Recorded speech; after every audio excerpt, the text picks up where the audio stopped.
আমি সব সহ্য করতে পারি, কিন্তু যদি কেউ আমার চুলকানির মলমটা লুকিয়ে রাখে সেটা আমি সহ্য করতে পারি না। আর আজ তোমার বোনেরা আমার জুতো লোকানোর বদলে আমার চুলকুনির মলমটাই লুকিয়ে দিয়েছে। চুলকুনি হয়েছে তাই নিয়েছে, তা তুমি আমায় শোনাচ্ছ কেন? তোমার দোষ এটা যে তোমার বোনেদের পোঁতে চুলকুনি হয়েছে, এটা জেনেও তুমি তোমার বোনেদের এ বাড়িতে ডেকেছো। ভবিষ্যতে তোমার বোনেদের এ বাড়িতে আর ডাকবে না। মলমটা চুরি করে নিয়েছে, আমার পোঁত চুলকাচ্ছে, তুমি এক্ষুনি চুলকে দাও।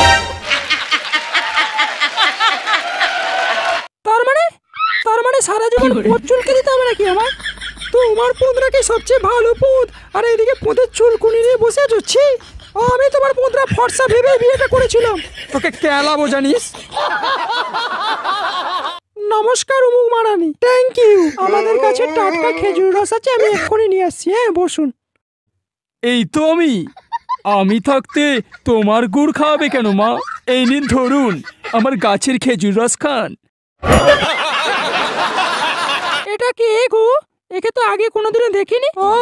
ও আমাদের বাড়ির নতুন চাকর। আপনার চাকরটাকে তো বেশ দেখতে সুন্দর, আবার নিজের খেজুর রস খাইয়ে অতিথি আপ্যায়ন করছে। আমার চাকরটাকে দেখতে এত বিশ্রী না, আর খালি আখের রস নিয়ে আসে। লক্ষ্য রাখবেন, আপনার ঘরে দুটো মেয়ে আছে, ওদের না আবার খেজুর রস খাইয়ে দেয়।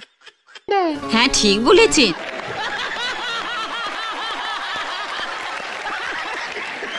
নাইটি কাকিমারা, কাকার হাতে কাকির মারা।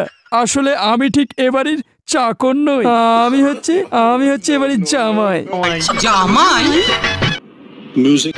চোখ তুলে দেখো না কে এসেছে।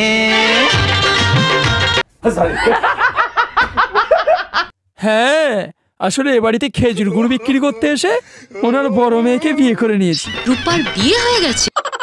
খতম। আগে হ্যাঁ, দুবার, একবার খেজুর গুড় খাইয়ে আর একবার চুলের মুঠি ধরে পায়ে পায়ে করে ঘুরিয়ে।